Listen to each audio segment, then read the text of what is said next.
नमस्कार दर्शकों, आप देख रहे हैं आवाज इंडिया। मैं हूं श्रद्धा पाठक।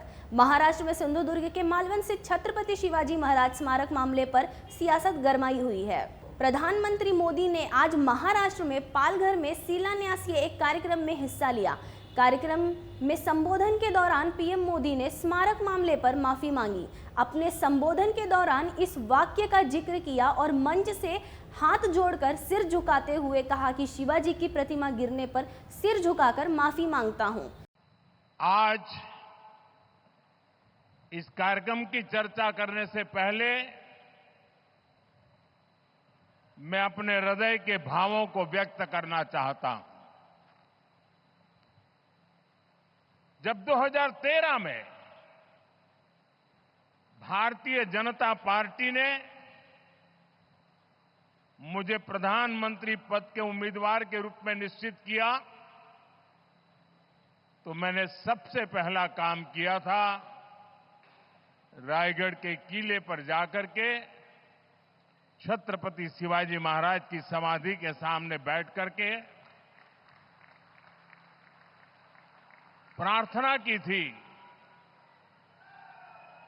एक भक्त अपने आराध्य देव को जिस प्रकार से प्रार्थना करता है, उसे भक्ति भाव से आशीर्वाद लेकर के मैंने राष्ट्र सेवा की एक नई यात्रा का आरंभ किया था। पिछले दिनों सिंधुदुर्ग में जो हुआ, मेरे लिए, मेरे सभी साथियों के लिए छत्रपति शिवाजी महाराज ये सिर्फ नाम नहीं है। हमारे लिए छत्रपति शिवाजी महाराज ये सिर्फ राजा महाराजा राजपुरुष मात्र नहीं है। हमारे लिए छत्रपति शिवाजी महाराज आराध्य देव है।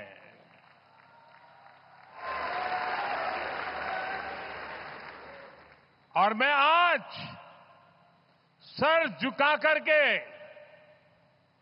मेरे आराध्य देव छत्रपति शिवाजी महाराज की उनके चरणों में मस्तक रख के माफी मांगता हूं।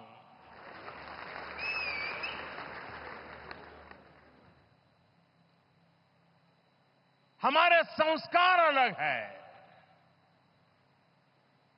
हम वो लोग नहीं हैं जो आए दिन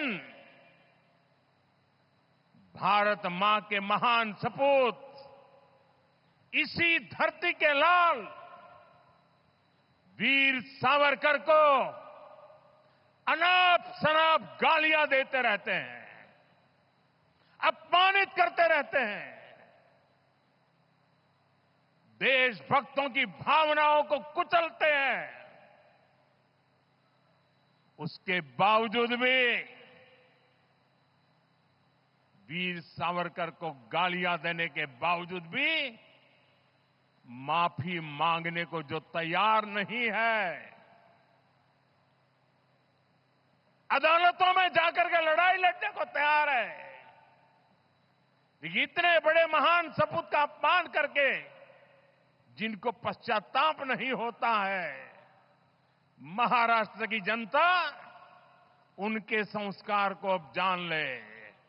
और ये हमारे संस्कार है कि इस धरती पर आते ही आज मैंने पहला काम मेरे आराध्य देव छत्रपति शिवाजी महाराज में उनके चरणों में सर झुका करके क्षमा मांगने का कर रहा हूं। गौरतलब है कि इससे पहले महाराष्ट्र के मुख्यमंत्री एकनाथ शिंदे सहित बीजेपी नेता आशीष शेलार भी स्मारक मुद्दे पर माफी मांग चुके हैं।